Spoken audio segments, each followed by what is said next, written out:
Hello guys, I'm M.K. Roy and my today's topic is very important mathematical form, that is Coulomb's law. I have written here scalar form only because in this topic we shall not be considering any direction of forces between charged bodies, right? To start directly this Coulomb's law in scalar form, some prerequisites are there जिसे हमें पहले जानना चाहिए.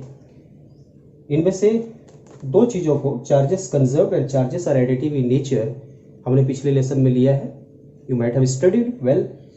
The new thing is point charges. Dear students, in class 11 we have taken the topic that is point object. बिंदु वस्तु किसे कहते हैं? एक ऐसा वस्तु जिसका अपना साइज, लिनियर साइज बहुत ही छोटा हो in comparison to distance covered by that body, and that body was taken as the point object. बिंदु वस्तु बोलते थे. एक बस को पॉइंट ऑब्जेक्ट बोला जा सकता है, एक ट्रेन को पॉइंट ऑब्जेक्ट बोला जा सकता है, एक एरोप्लेन को पॉइंट ऑब्जेक्ट बोला जा सकता है. कब? कंडीशन क्या है कि if the size, dimension of that body is very small with respect to the distance covered by that body. On the same ground we shall be explaining here point charges, because इस point charge को का बहुत बड़ा contribution है इस Coulomb's law में, statement में, right? So what is point charges? Guys, point charges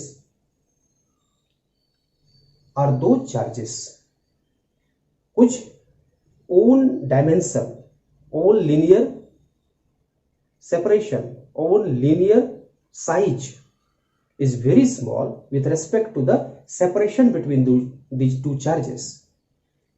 यानी दो चार्ज हमारे पास अगर है और दोनों चार्ज का लीनियर साइज बहुत ही छोटा हो with respect to the separation between them.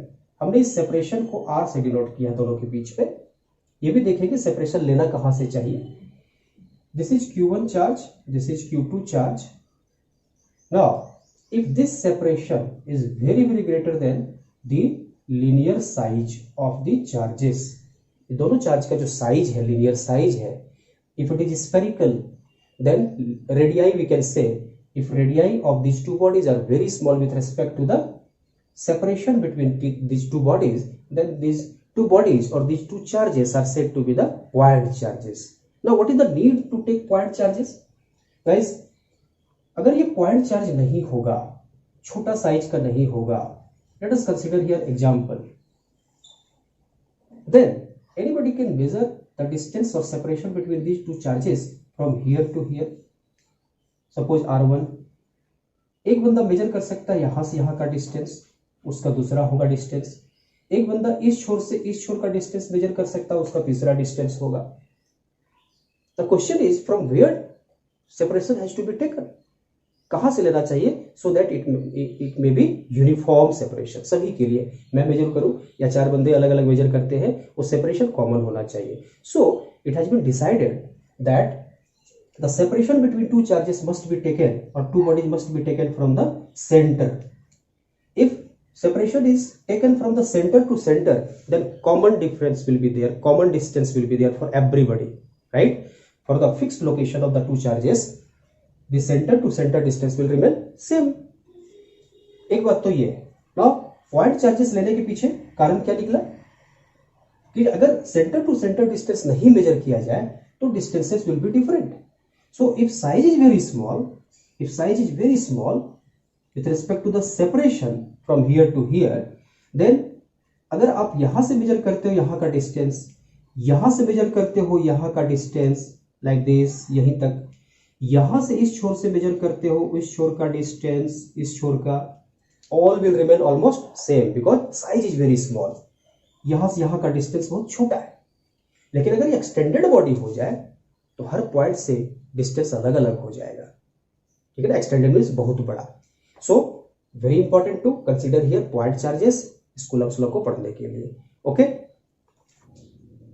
Now in 1785 a French physicist Auguste de Coulomb measured the force between two charges, and for that one he invented himself a very sensitive device known as torsion balance.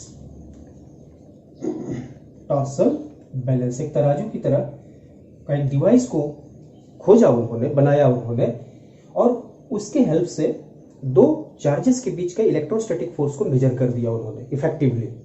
और same torsion balance को Cavendish ने Newton's law of gravitation को verify करने के लिए भी use किया, जहां चार्ज के जगह पर क्या लिया गया, दो मासेस को लिया गया जिसके बीच में फीबल ग्रेविटेशनल फोर्स को मेजर कर दिया। So this was the importance of this torsion balance. Now how he used this one two measure the forces between two charges, बिना ये जानकारी लिए कि दोनों के ऊपर में दोनों चार्ज का अमाउंट क्या है, without knowing the actual concentration of charges on the two bodies, he started randomly and only he thought the charges are additive in nature, और बढ़ते चले गए वो और फाइनल कंक्लूजन पर पहुंचे, और जिसे हम बखूबी यूज कर रहे हैं सारा फोर्स को कैलकुलेट करने के लिए दो चार्जेस के बीच में। Very great mathematical form he has given only by random method. Random method क्या था, तो उन्होंने सोचा कि charges are additive in nature and charges are conserved always.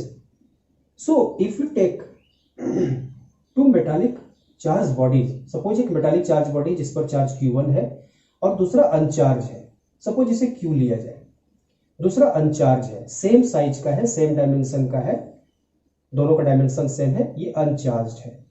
जब इस अनचार्ज मेटालिक स्फीयर को इस चार्ज मेटालिक स्फीयर के साथ कांटेक्ट में रखा जाए तो व्हाट विल हैपन, तो very simple thing is there will be conduction method, so these two bodies will acquire equal amount of charges because dimensions are same. When these will be in contact with each other, then two will take the charges, distribute the charges uniformly, right? So अब क्या होगा, finally इसके ऊपर charge हो जाएगा कितना, Q/2, और इसके ऊपर भी चार्ज कितना हो जाएगा, Q/2 after contact, right, after contact. ये उन्होंने सोचा कि ऐसा हो जाएगा। चार्ज का वैल्यू पता नहीं था उनको, बिना चार्ज के वैल्यू को लिए उन्होंने फोर्स मेजर करना शुरू किया, और बढ़ने का तरीका क्या था, सिर्फ चार्जेस आर एडिटिव और चार्जेस आर कंजर्व्ड, सही है। Total charge before contact Q, after contact Q/2 plus Q/2 again Q, same thing, additive and conserve. Randomly आगे बढ़ते चले गए और उन्होंने सोचा अगर इस बॉडी के ऊपर में चार्ज Q/2 होता पहले, और फिर इस बॉडी को अनचार्ज बॉडी को कांटेक्ट में रख दिया जाए, तो what will happen, then again they will distribute the charges uniformly. यानी फर्स्ट बॉडी कितना चार्ज ले लेगा, Q/2 का आधा, दैट इज Q/4, और सेकेंड बॉडी कितना ले लेगा, Q/2 to 2, that is Q/4। सो दोनों बॉडी के ऊपर में चार्ज कितना आ गया, Q/4, इसके ऊपर भी चार्ज हो गया Q/4। If these two are added, these two charges are added again, we shall get 2Q upon 4, that is called Q/2, which means the initial amount of charge। जो मान के चले वो Q/2 अगर चार्ज एक body पर है, पहले Q लिया, Q/2 हो गया, सेकेंड में अगर Q/2 चार्ज इस पर रखा जाए और कांटेक्ट कर दिया जाए चार्ज बॉडी को, सेम डायमेंशन का बराबर डिस्ट्रीब्यूशन करेगा, एक बॉडी हो जाएगा Q/4, दूसरे के ऊपर हो जाएगा Q/4, but principle is again verified here, same है वही Q/4, that is charge remains conserved, charges are additive in nature. On the same ground he proceeded and finally what conclusion he have derived, that whatever may be the charges, there is no problem, only we have to count the force of attraction or repulsion, right? So उन्होंने क्या किया, एक torsion balance लिया, suppose मैं simple रूप में दिखा रहा हूं। Now he attach two charges to this fiber string, ले लिया, सपोज डायमेंशन सेम है तो डायमेंशन सेम बनाने की कोशिश कर रहा हूं मैं, dimension same, right. Suppose this is charge Q1, this is charge Q2, this is the center, so I am taking here the distance or separation between center to center, जैसा हमने discuss किया है, so that uniformity may be there. Now what he did, उन्होंने क्या किया कि charges का value को सेम रखा, for the same value of charges, pair of charges, distance को वेरी किया। सपोज इस पर नेगेटिव चार्ज है, इस पर भी नेगेटिव चार्ज है, so there will be repulsive force. Suppose ये इधर रिपेल हो रहा है, ये इधर रिपेल हो रहा है with a force, right. Charges कुछ भी होगा कोई फर्क नहीं पड़ता है, रिपेल होगा। उन्होंने क्या पता किया कि as the distance of separation between two charges is greater और more repulsive force is less.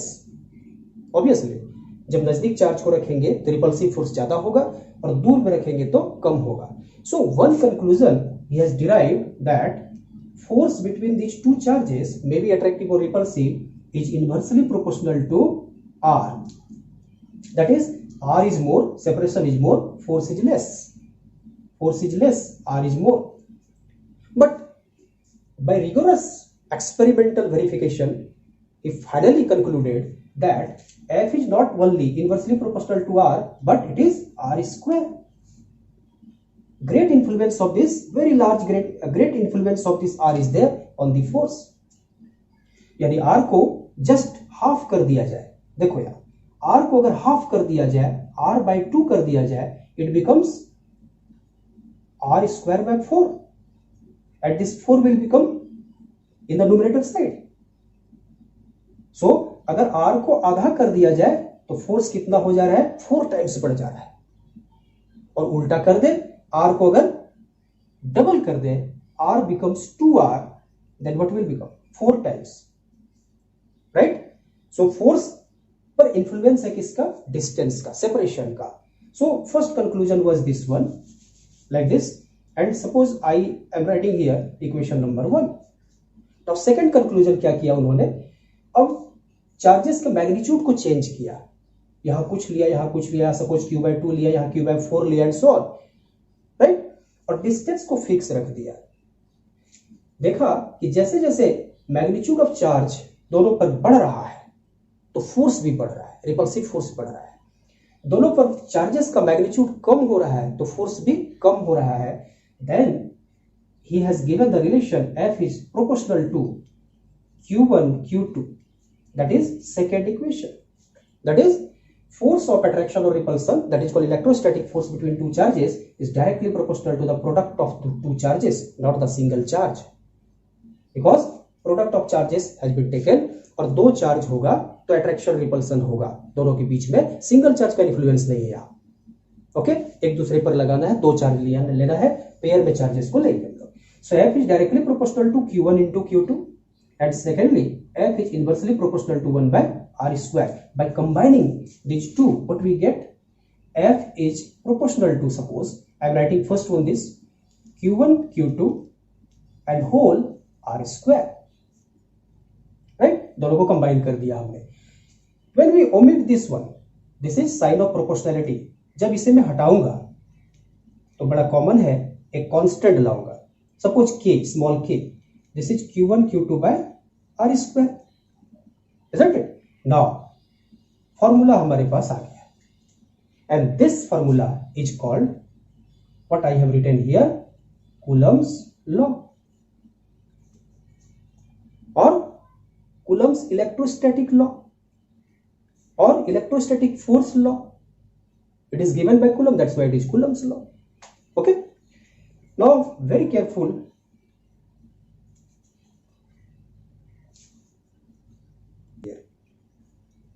Now what is k here? This k that is constant is called Coulomb's constant or electrostatic constant. Electrostatic constant. Okay, electrostatic constant or force constant, electrostatic force constant, Coulomb's constant and so on. What is this one? This k depends upon two factors,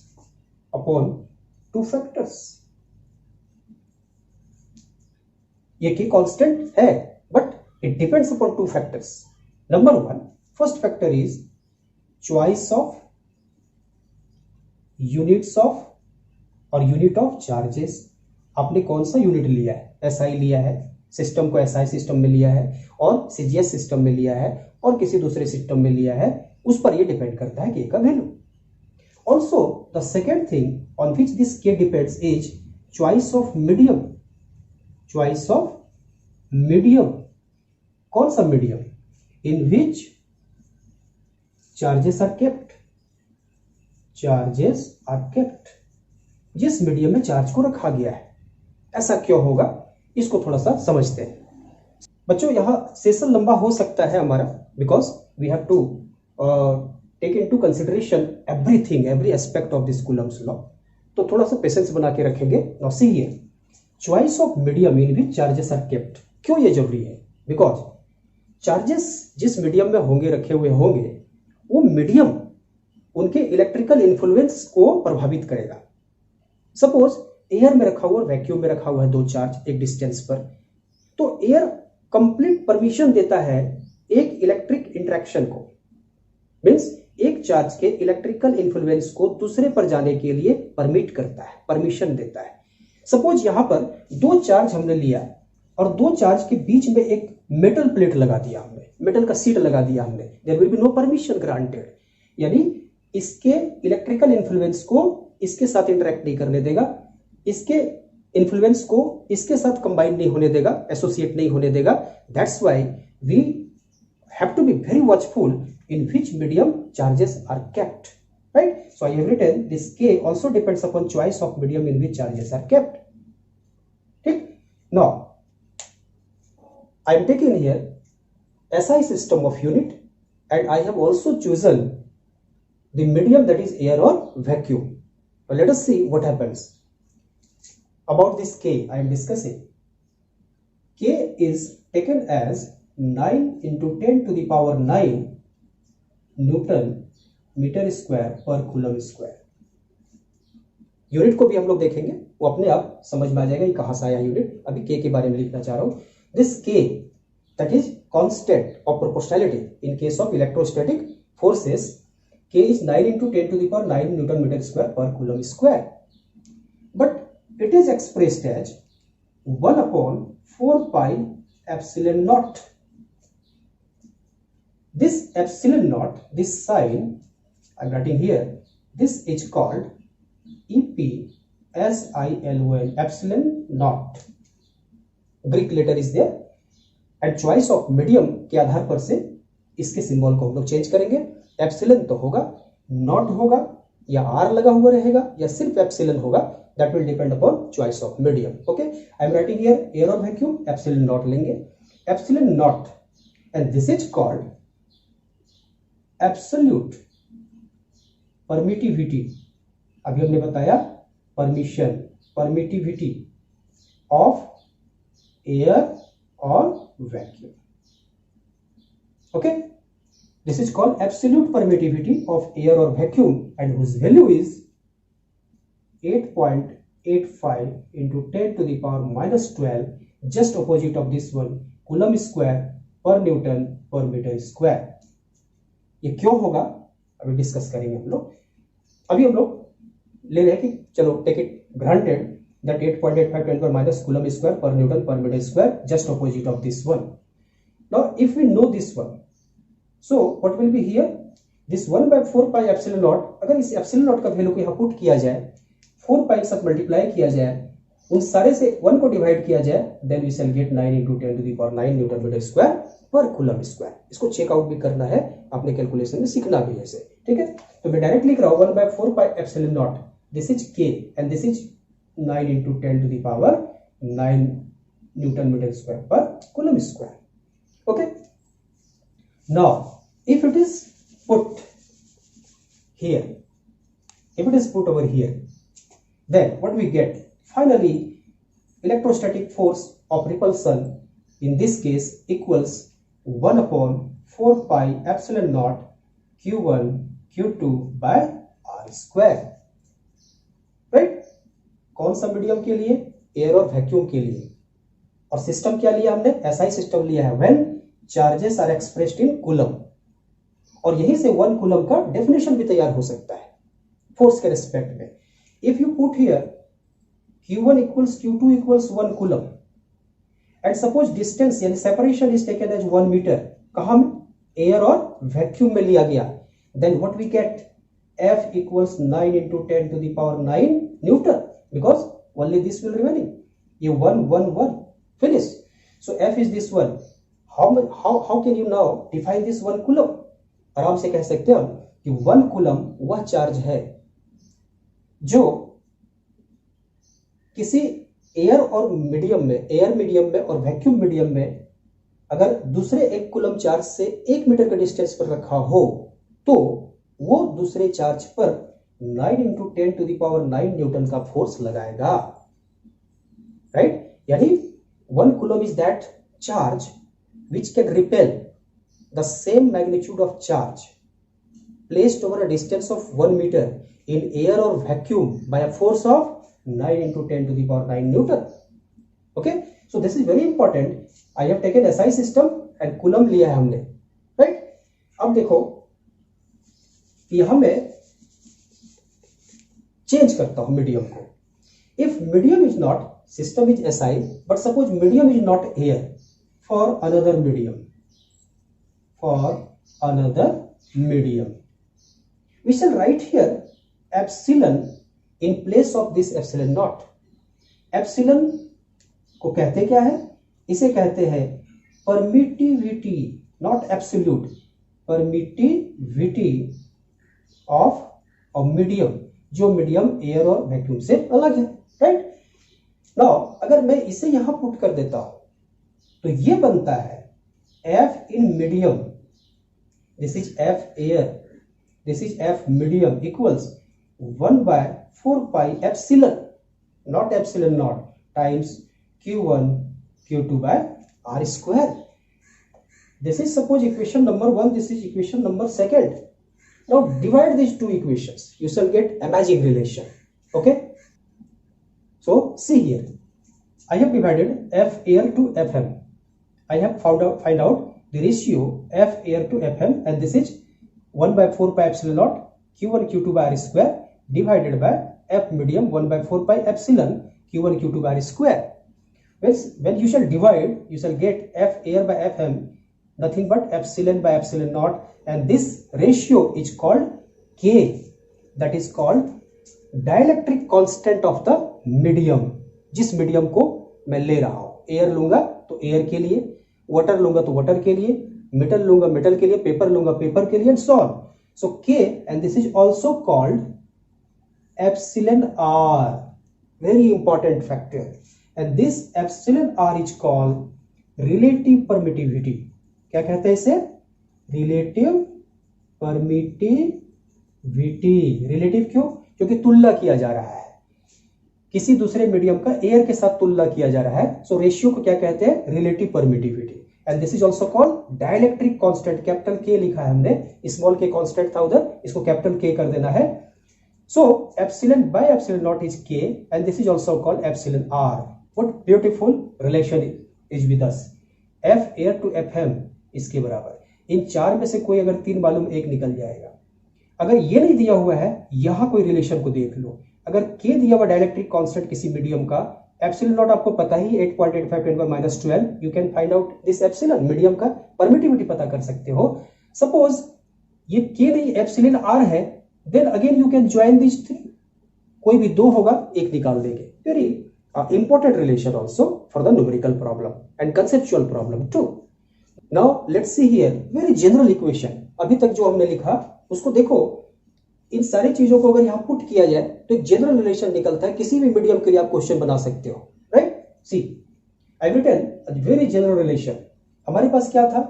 F equals for any medium, I am writing here any medium 1/4 pi epsilon, not epsilon naught, epsilon Q1 Q2 by R square. Now put here what you have got epsilon. Epsilon हमने क्या लिया? यहां से cross multiply कर दो epsilon के साथ, तो क्या आ जाएगा? Epsilon equals epsilon not into epsilon R. Okay, epsilon यहां पुट करो. एप्सिलॉन की जगह पर जब पुट करेंगे तो क्या आएगा? Epsilon not into epsilon R. So this is for everything, every medium, right? इस इक्वेशन को अगर आप लिखते हो और बोलते हो कि सर मुझे एयर लेना है, वैक्यूम लेना है, कोई प्रॉब्लम नहीं. इफ एयर और वैक्यूम क्या हो जाएगा बेटे? Epsilon R is 1, relative permittivity is 1 because ratio will become 1. Air है, रेशियो 1.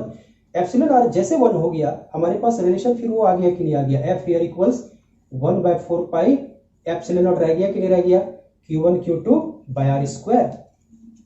फर्स्ट इक्वेशन जो हमने एसआई सिस्टम में लिया, एयर में लिया। नाउ सपोज दिस मीडियम जिसमें रखा गया चार्ज वो सपोज एक मेटल है, सपोज वाटर है, सपोज वाटर मीडियम है। फॉर वाटर, ये टेबल थोड़ी सी याद रखनी होगी।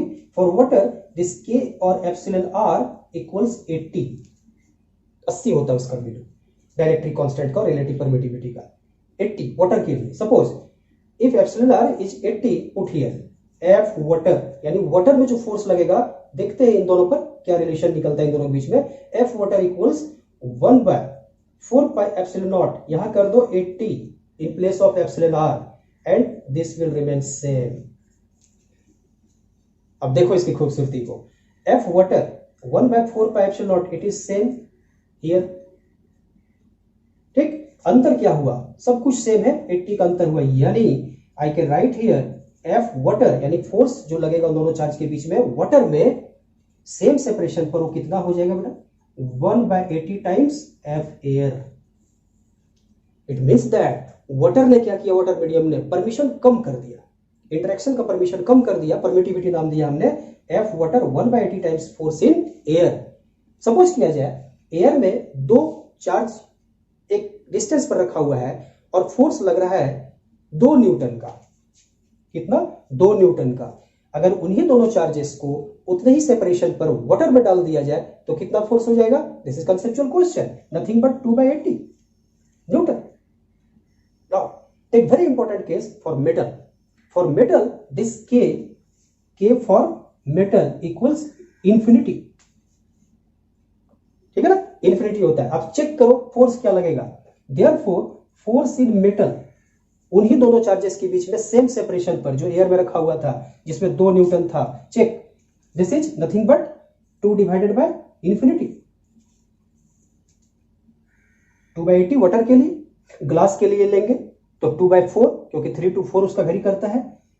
मेटल के लिए लेंगे तो इंफिनिटी होता है के, सो एफ मेटल इक्वल्स 2/इंफिनिटी and this is equal to big zero. What does it mean, that medium अगर चेंज करते हैं तो फोर्स पर प्रभाव पड़ता है, फोर्स भी चेंज होता है। और अगर मेटल सीट को बीच में रख दिया जाए ऐसे करके, एक चार्ज यहां रख दिया हमने पॉइंट चार्ज, एक चार्ज यहां रख दिया Q2, there will be no interaction, so force of interaction will become 0, it is coming here. Okay, come to the end, what we have got, what we have concluded till now about Coulomb's law. So final statement तो हमने दिया नहीं था, अब क्या क्या statement दे सकते हो, अपने से लिख सकते हो स्टेटमेंट में क्या, कि Coulomb's law states that the force of attraction और रिपल्सन बिटवीन टू चार्जेस, कैसा charge, point charges, to point charges, कैसा, मोशन में या रेस्ट में, एट रेस्ट, स्टेशनरी। क्यों, क्योंकि अगर चार्जेस मोशन में हो जाएंगे तो हमने पहला लेसन में बताया था कि charges in motion, if uniform motion then magnetic field also will be there, if accelerated motion then electric field, magnetic field and electromagnetic radiations will be there, electromagnetic wave will be there. So धीरे धीरे करके क्या होगा, force complex होता चला जाएगा।